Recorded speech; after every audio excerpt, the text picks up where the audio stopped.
ಹೋಗ್ತಾ ಇದೀವಿ. ಎಲ್ಲರೂ ಹೋದಂಗೆ ನಾವು ಯಾರು ಈ ಸರಿ ಹೋಗೋದ್ ಬೇಡ ಅಂತ ತೀರ್ಮಾನ ಮಾಡಿದ್ದು ಅಷ್ಟು ಜನ ಹೋಗಿದ್ದಾರೆ ಅಂತಾರೆ.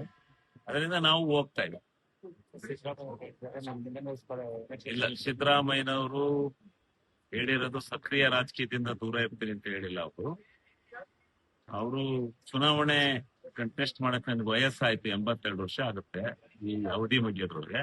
ನನಗೆ ಬೇಡ, ನಾನು ಸಕ್ರಿಯ ರಾಜಕಾರಣದಲ್ಲಿ ಪಕ್ಷದ ಕೆಲಸ ಮಾಡ್ತೀನಿ ಅಂತ ಹೇಳಿದ್ದಾರೆ. ಪಕ್ಷದ ಪರವಾಗಿ ದುಡಿತಾರೆ. ಆದ್ರೂ ನಾವು ಇನ್ನೊಂದು 5 ವರ್ಷ ನೀವು ಚುನಾವಣೆಯಲ್ಲಿ ರಂಗದಲ್ಲಿ ಇರಬೇಕು ಅಂತ ಹೇಳಿ ನಾವೆಲ್ಲ ಸೇರಿ ಮನವೊಲಿಸುವಂತ ಕೆಲಸ ಮಾಡ್ತೀವಿ. ಕೆಪಿಎಸ್ಸಿ ಕರೆಕ್ಷನ್ ಆಗಕ್ಕೆ ಈಗ ತನಿಖೆಗಾಗಿ ಆದೇಶ ಆಗಿದೆ. ಯಾರು ಕೆಪಿಎಸ್ಸಿ ನಲ್ಲಿ ಅಕ್ರಮ ಮಾಡಿದರೆ ಅವ್ರನ್ನ ಸೆಂಟ್ರಲ್ ಜೈಲಿಗೆ ಕಳ್ಸೋಕ್ ಕಾಯಂ. ಹೋಗ್ಬೇಕು ಅವ್ರು. ಯಾರೇ ಭ್ರಷ್ಟಾಚಾರ ಮಾಡ್ಲಿ ಇನ್ ಮುಂದೆ ಹೋಗ್ತಾ ಇರ್ಬೇಕು ಅವ್ರು. ಸರ್, ಇವತ್ತು ಮೋದಿ ಅವರು ಒಂದು ಹೊಸ ನೀತಿ ತಗೊಂಡ್ಬರ್ಬೇಕಂತ ಯಾಕಂದ್ರೆ ಇದು ಎಕ್ಸಾಮ್ ನಿಂದ ಹೊಸ ಮಸೂದೆ ಜಾರಿ ಮಾಡ್ತೀನಿ. ತರ್ಲಿ, ಒಳ್ಳೇದಾಗಿದ್ರೆ ಸ್ವಾಗತ ಮಾಡೋದು.